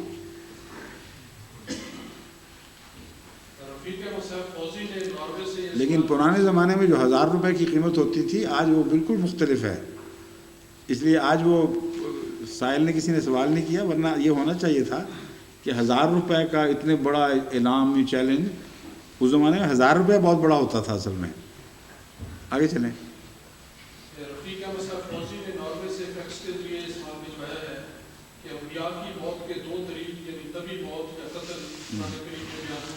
ٹھیک ہے. قرآن کریم کی ایک اور آیت وَلَوْ تَقَبَّلَ عَلَيْنَا بَعْضَ الْأَقَاوِيلِ لَأَخَذْنَا مِنْهُ بِالْيَمِينِ کی روشنی میں عرض ہے کہ کہیں نبی کے قتل کی صورت میں اس کا دعویٰ نبوت مشتبہ تو نہیں ہو جاتا؟ اگر موت کی صورت میں نہیں ہوتا تو قتل کی صورت میں بھی نہیں ہوتا. یہ دونوں طریق وہاں بھی چسپاں ہوں گے. صرف یہ ہے کہ کس نے، کون فاعل ہے اور کون مفعول ہے، اور وجہ کیا ہے موت اور قتل کی.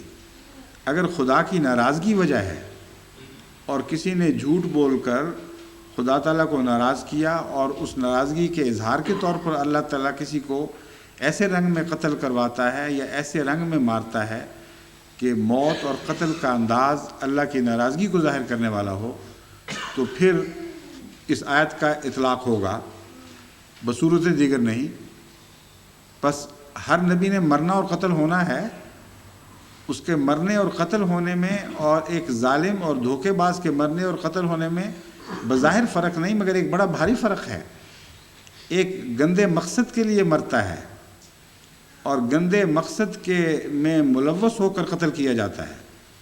ایک نیک مقصد کے لیے مرتا ہے اور نیک مقصد میں قتل کیا جاتا ہے. لو تقول علینا کا اطلاق اس رنگ میں ہوگا، یعنی خدا تعالیٰ نے جہاں ذکر فرمایا ہے کہ دنیا پر یہ بات پھر چھپ ہی نہیں رہ سکتی کہ اس شخص کی ناکامی اور اس شخص کی ذلت خدا تعالیٰ کی ناراضگی کی مظہر ہے، اور وہ پہلو ہے اصل جس سے صداقت پہچانی جاتی ہے یا کذب پہچانا جاتا ہے، اور وہ اس کے نہ ہونے سے صداقت پہچانی جاتی ہے. یعنی ناراضگی کی بجائے اگر خدا تعالیٰ کی رحمت شامل حال ہو اور خدا کے ذکر میں انسان جان دے اسی کی خاطر جہاد کرتا ہوا، تو اس کی موت کو اس کی تکذیب کی نشانی قرار نہیں دیا، اس کے کذب کی نشانی قرار نہیں دیا جا سکتا. آگے بلکہ ایک قسم کی آبزرویشن ہے مختار صاحب چیمہ نے بلد نیو یارک میں وہاں سے بھجوایا ہے. ہاں کہ مودودی صاحب کی تفسیر القرآن تفہیم القرآن کا ایک حوالہ انہوں نے بھجوایا ہے جس میں انہوں نے لکھا ہے کہ یہ حدیث کے الفاظ بیان کیے گئے ہیں جو ابو داؤد سے لی گئی ہے. آخر میں ذکر ہے ثم یتوفیٰ یصلی علیہ المسلمون. اس کا ترجمہ مودودی صاحب نے یہ کیا ہے حضرت مسیح جب آئیں گے تو اس کے بعد پھر ان کے الفاظ ہیں پھر ان کا انتقال ہو جائے گا اور مسلمان ان کی نماز جنازہ پڑھیں گے. ٹھیک ہے. اس پہ لکھتے ہیں کہ مودودی صاحب ایک طرف تو توفی کے معنی زندہ آسمان پر اٹھانے کے لیتے ہیں اور اپنی ہی تصویر میں توفا کے معنی پھر ان کا انتقال ہو جائے گا کرتے ہیں.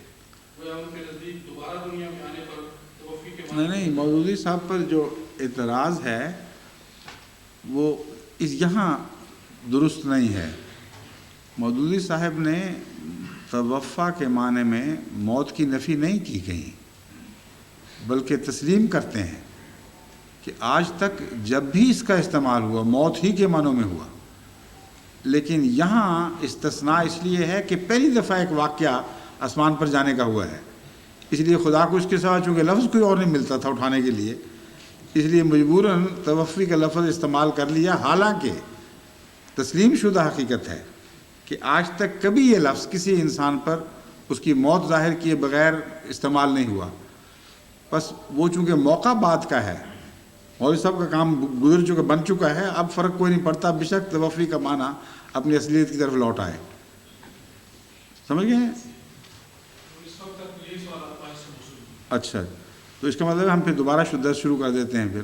ہاں یہاں مقامی دوستوں کو بھی تو حق ہے، ان کا ہم نے حقیقی سے فرمائیے. جی ٹھہریں، آپ پہلے یہ چھوٹا بچہ جو ڈاکٹر ظفر صاحب کا بیٹا ہے.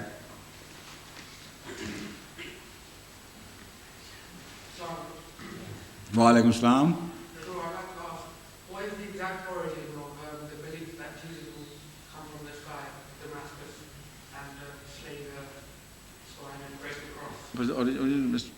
Just a minute, Imam Sahib. The voice is not being carried properly to me. Either you speak just in front of the microphone, or better tell your question to the Imam Sahib, then he will convey it to me. Okay? Speak to him. And I'll repeat your question in Urdu, of course, naturally.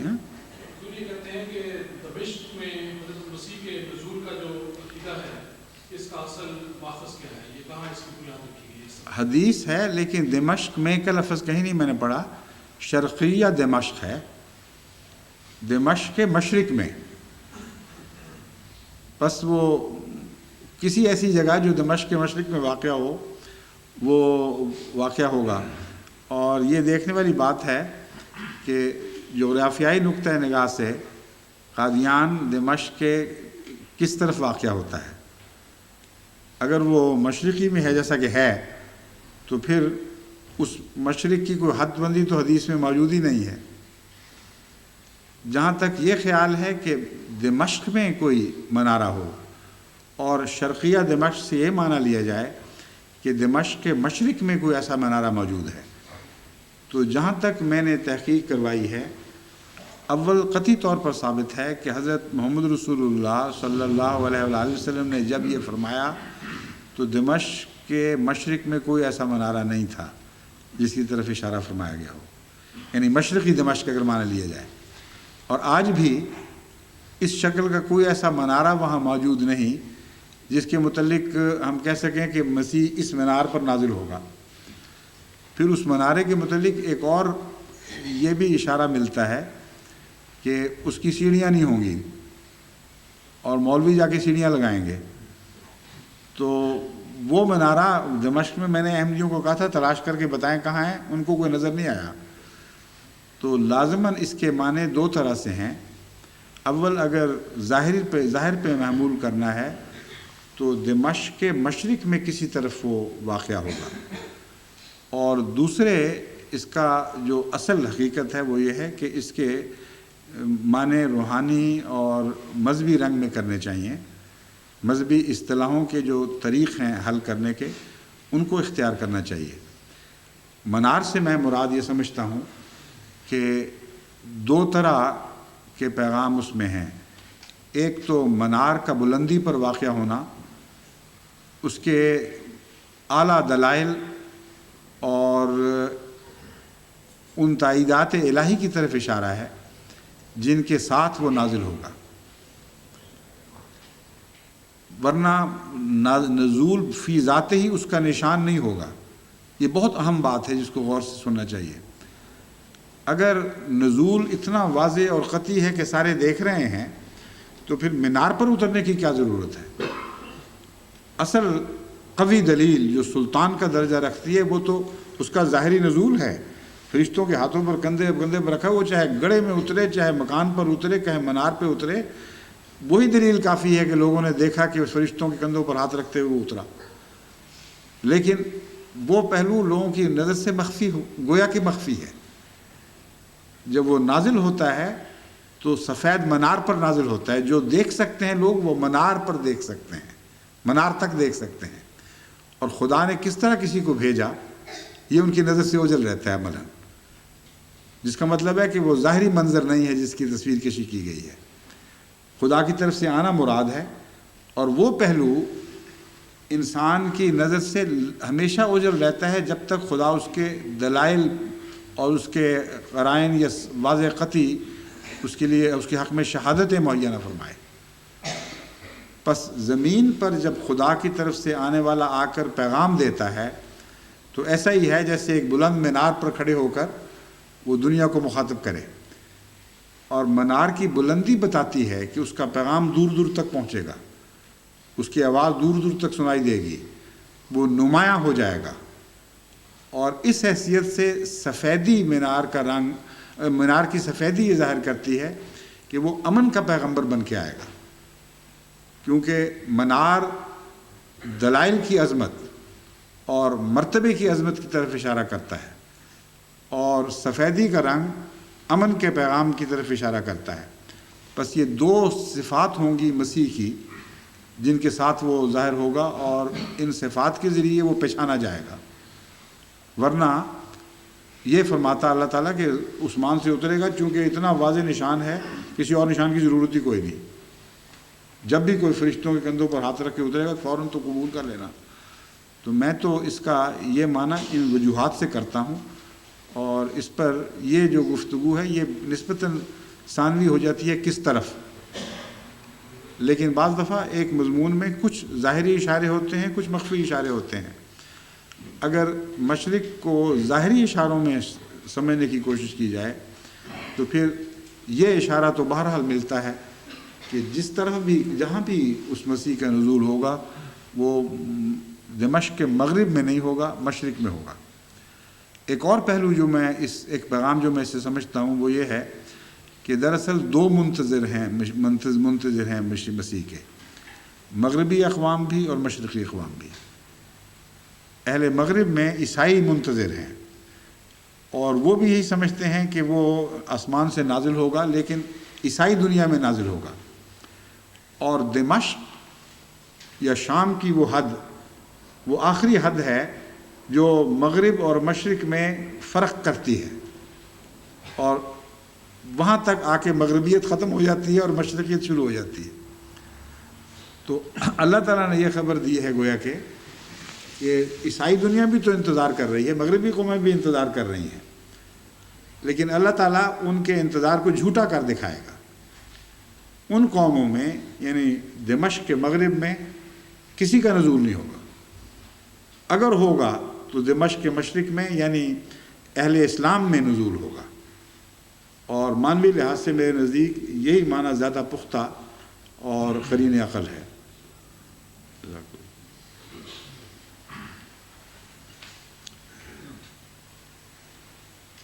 نہیں، اس آپ سے پہلے پیچھے سے ایک سوال کے لیے ہاتھ اٹھا تھا، وہاں آئیں چوئی صاحب اور تشریف لائیے۔ چوئی رشید صاحب، ڈاکٹر عبدالسلام صاحب کے بھائی، ان کے سوال کے بغیر تو کوئی مجلس مکمل ہی نہیں ہوتی۔ ایک حیات صاحب نہیں آج نظر آئے، بشیر حیات صاحب، وہ کہاں ہیں؟ ان کا ہاتھ اٹھا ہوا ہے؟ اچھا، ایک طرف سے میں نے دیکھا نہیں، معاف کرنا، غلطی ہو گئی۔ ان کے بعد آپ کی باری، پھر آپ کی۔ جی میں تفسیر کبیر میں کل دیکھ رہا تھا کہ حضرت مسلم موعود رضی اللہ تعالیٰ عنہ نے ایک جگہ لکھا ہے، حضرت مسیح موعود نے 2 عظیم کارنامے سر انجام دیے ہیں۔ ایک، آپ نے مسیح کو صلیب سے اترنے کے بعد زندہ ثابت کر کے عیسائیت کو مار ڈالا۔ دوسرے، آپ نے مسیح کو قرآنی آیات کے مطابق فوت شدہ ثابت کر کے اسلام کو الحاد سے بچا لیا۔ ٹھیک ہے۔ ان دونوں یہ اتنے بڑے عظیم کام ہیں جو رہتی دنیا تک جاری رہیں گے اور زندہ رہیں گے۔ ٹھیک ہے، یہ ان کا فرمان ہے۔ یہ حضور، میرا سوال یہ ہے کہ کیا حضرت محمد مصطفیٰ صلی اللہ علیہ وسلم نے بھی اس آیت پر کچھ روشنی ڈالی ہے؟ کیا ان کا یہ آیت رسول اللہ صلی اللہ علیہ وسلم کی جتنی احادیث ہیں وہ مبنی پر قرآن ہیں۔ مسیح سے متعلق حضرت اقدس رسول اکرم صلی اللہ علیہ وآلہ وسلم کا تمام کلام، تمام آپ کے فرمودات مبنی پر قرآن ہیں۔ تو آپ کا عجیب سوال ہے کہ اس آیت پر بھی کوئی روشنی ڈالی ہے؟ کسی آیت کی روشنی کے بغیر رسول اللہ صلی اللہ علیہ وسلم نے کلام ہی نہیں فرمایا۔ وہ بالکل جائز ہے۔ میرے پوچھنے کا مطلب یہ تھا کہ کیا انہوں نے حضرت مسیح موعود علیہ السلام کی آمد کا اور یکسر الصلیبہ کا ذکر نہیں ملتا، وہ یقتل الخنزیرہ، وہ کیا ہے؟ جزاک اللہ۔ اچھا، شکر، جزاک اللہ سوال ختم کرنے پر۔ اب آپ کی باری ہے حیات صاحب۔ اب آپ کو وہ کھلے وقت نہیں ملیں گے جس طرح پہلے ملا کرتے تھے، بہت محدود وقت ہے اور بہت قیمت ہے اس وقت کی۔ سب دنیا دیکھ رہی ہے آپ کو اس وقت،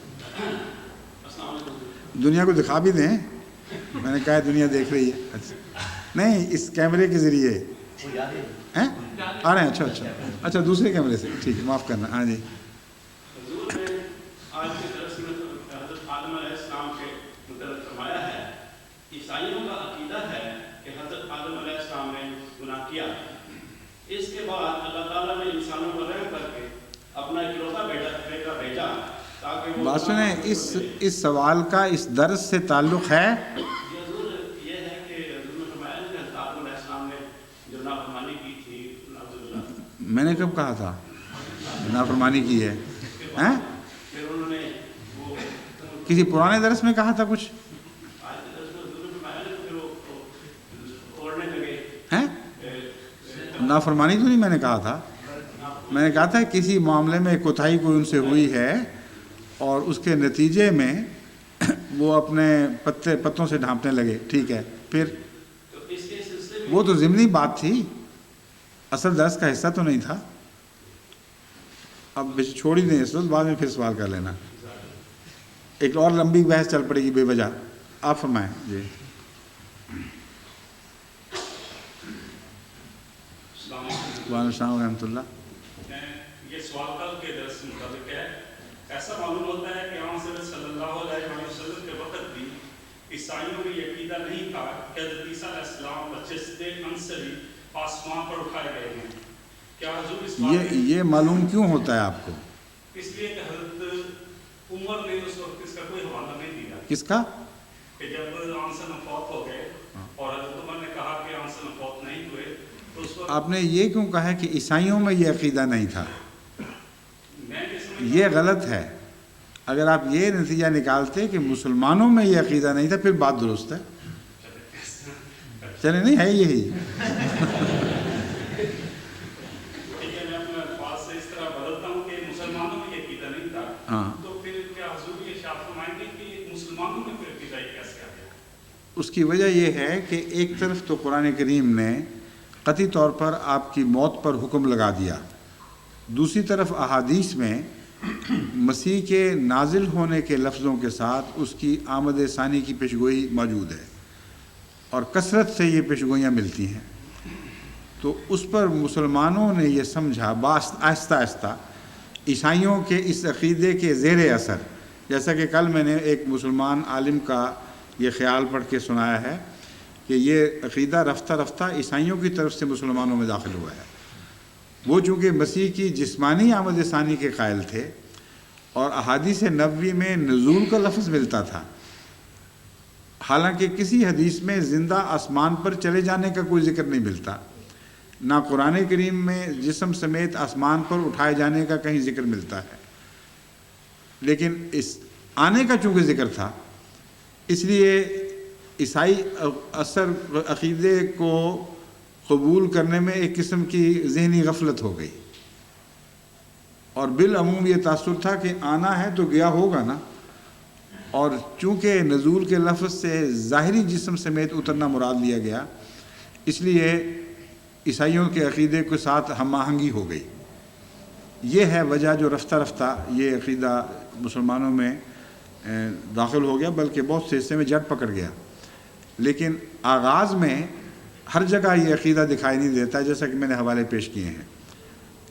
لمبے عرصے تک مسلمان علماء اس عقیدے کے خلاف کھلم کھلا برملا اظہار کرتے رہے اور قرآن سے استنباط فرماتے رہے کہ رسول مسیح فوت ہو چکے ہیں۔ پس اگر آنے والا ایسا ہو جس کے متعلق اس کا فوت ہونا ثابت ہو تو کیا منطقی نتیجہ نکلتا ہے، یہ بحث ہے۔ مسلمان عوام الناس اور اب کے علماء نے ایک منطقی نتیجہ یہ نکالا ہے کہ وہ تمام حدیثیں غلط جن میں آنے والے کا ذکر تھا۔ عیسیٰ فوت ہوئے تو چھٹی ہوگی، ختم۔ اور ایک اور منطقی نتیجہ یہ نکلتا ہے کہ جب کسی فوت شدہ کے متعلق کہا جائے کہ وہ آئے گا یا آ گیا ہے، یا کسی فوت شدہ کا نام کسی اور کو دیا جائے، تو اس سے مراد اس کی خوب اوپر آنے والے کا ذکر ہوتا ہے، نہ کہ اس کا خود آنا۔ بس یہ نتیجہ کیوں نہیں نکالتے جو عقلاً ثابت ہے، انسانی محاورے سے ثابت ہے۔ کسی اچھے ڈراماٹسٹ کو آج بھی شیکسپیئر کہا جاتا ہے، کوئی الٹ کے یہ نہیں کہتا کہ شیکسپیئر تو مر گیا، تم پاگل ہو گئے ہو، یہ کہاں سے شیکسپیئر ہو گیا۔ وہ سمجھتا ہے کہ جب درجہ کمال تک تعریف کرنی ہو تو مثال دینے والے لفظ بیچ میں سے غائب ہو جاتے ہیں۔ یہ نہیں کہتے شیکسپیئر کی طرح ہے، یہ نہیں کہتے رستم کی طرح ہے، کہتے ہیں یہ شیکسپیئر ہے، یہ رستم ہے۔ یہ اگر سخاوت کی تعریف ہو تو کہہ دیتے ہیں کہ یہ حاتم طائی ہے۔ تو یہ جو محاورہ ہے یہ مذہب میں بھی رائج ہے، جس کا سب سے بڑا قطعی ثبوت یہ ہے کہ خود حضرت مسیح نے اسی معاملے میں عدالت پر بیٹھ کر ایک فیصلہ صادر فرما دیا ہے۔ آپ سے پہلے ایلیا کے متعلق یہی مشہور تھا کہ وہ جسم سمیت آسمان پر چلا گیا ہے اور آتشی رتھ پر بیٹھ کے گیا، اور اسی رتھ پر خود اترے گا، اس کے آنے کے بعد مسیح آئے گا۔ جب اس بات کو حضرت مسیح کے سامنے پیش کیا گیا یہود کے عذر کے طور پر کہ وہ کہتے ہیں وہ ایلیا کہاں گیا، وہ تو ظاہر کرو، پھر ہم آپ کی بات بھی سن لیں گے، تو مسیح نے فرمایا کہ یوحنا بپتسمہ دینے والا، ان کی طرف اشارہ تھا کہ وہ وہی ایلیا ہے جس نے آسمان سے اترنا تھا، چاہو تو قبول کرو چاہے تو نہ قبول کرو۔ حضرت مسیح نے یہ نتیجہ نہیں نکالا کہ چونکہ ایلیا مر چکا ہے اس لیے لازماً یہ پیشگوئیاں جھوٹی ہیں یا مصنوعی ہیں یا بعد میں داخل کی گئی ہیں۔ انہوں نے کتنا معقول نتیجہ نکالا ہے کہ یہ مذہبی اصطلاح ہے، فوت شدہ کے متعلق جب پیشگوئی کی جائے کہ وہ آئے گا تو وہ جسم سمیت آسمان سے نہیں اترا کرتا بلکہ زمین میں پیدا ہوا کرتا ہے۔ بس یہی جماعت احمدیہ کا موقف ہے۔ اب تو وقت ہو گیا ہے میرا خیال ہے، باقی پھر سے انشاءاللہ ابھی ہے وقت۔ اچھا پہلے کیوں نہ بتایا آپ نے، مگر یہ آپ نے بڑی ہوشیاری سے بات بتاتے ہیں۔ یہ تو کہتے ہیں 1:45 تک وقت ہے، مگر یہ نہیں بتاتے کہ ہر منٹ کی قیمت بھی دینی پڑے گی۔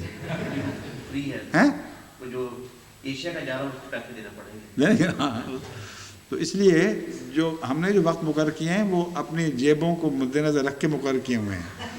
1-2 منٹ اوپر ہو جانا تو اور بات ہے، مگر وقت جب آپ کہتے ہیں وقت ہے تو مراد یہ ہے کہ کمپنیوں کی طرف سے کوئی اعتراض نہیں کہ ہم اس وقت کو کھینچ کر لمبا کر دیں، لیکن پیسے دینے پڑیں گے، ٹھیک ہے نا؟ تو اتنا مہنگا سوال نہیں ہے میں نے لینا ہے. السلام علیکم. اللہ حافظ. اچھا جی اب اوپر جا کے میں سنتیں پڑھ کے واپس آتا ہوں. آپ اتنی دیر میں کسی نے وضو تازہ کرنا ہو تو وہ کر لیں اور سنتوں سے فارغ ہو جائیں. السلام علیکم.